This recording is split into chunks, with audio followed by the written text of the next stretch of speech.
കൊണ്ടോ വല്ലാതെ ഞൊണ്ടിരുന്നല്ലോ. അത് പിന്നെ മോക്ക് ചെറുപ്പം മുതലേ കാലിൽ ചെറിയൊരു പ്രശ്നമുണ്ട്. അതാ. ഞൊണ്ടിക്കാലിയാണോ? അമ്മ എന്താ ഇങ്ങനൊക്കെ പറയുന്നേ? എടാ നമ്മൾ അറിഞ്ഞില്ലല്ലോ, അറിഞ്ഞെങ്കിൽ വരത്തില്ലായിരുന്നു. എനിക്ക് നേരത്തെ അറിയായിരുന്നു അമ്മേ. മാട്രിമോണി വെച്ച് പരിചയപ്പെട്ടപ്പോൾ തന്നെ എന്നോട് പറഞ്ഞിട്ടുണ്ടായിരുന്നെല്ലാം. ഓ, നീ എല്ലാം അറിഞ്ഞു വെച്ചോണ്ട് വന്നതല്ലേ എൻ്റെ പൊന്നു വെച്ചാൽ. ഞാൻ അറിഞ്ഞില്ല. ഇനിയിപ്പോൾ വന്നു പോയില്ലേ, ചടങ്ങ് തീരട്ടെ.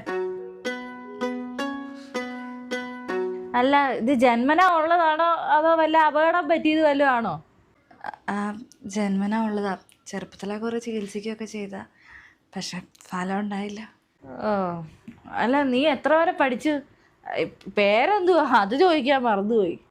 ജാൻവി MAT കഴിഞ്ഞതാ. ഇത്രയൊക്കെ പഠിച്ചോ? ഈ കാലും വയ്യാണ്ട് ഈ ഞൊട്ടിപ്പടിച്ചു പോയി ഇത്രയൊക്കെ പഠിച്ചെടുത്തോ? അത് കൊള്ളാലോ.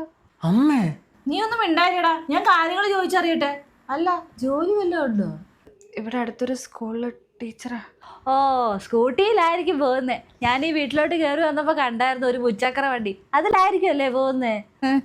അല്ല, ഞാൻ ഒരു കാര്യം ചോദിച്ചോട്ടെ, ഈ ഞൊണ്ടിയൊക്കെ നടക്കുമ്പോൾ വീഴത്തില്ലേ? ഇവിടെ മര്യാദയ്ക്ക് കാലും കൈ ഉള്ളവർ തന്നെ നടക്കുമ്പോൾ വീഴുന്നു. ഇതെങ്ങനെയാ? ഇതിപ്പോൾ ശീലമായി കാണും അല്ലേ? അല്ലെങ്കിൽ എല്ലാ ദിവസവും വീഴുന്നുണ്ടോ?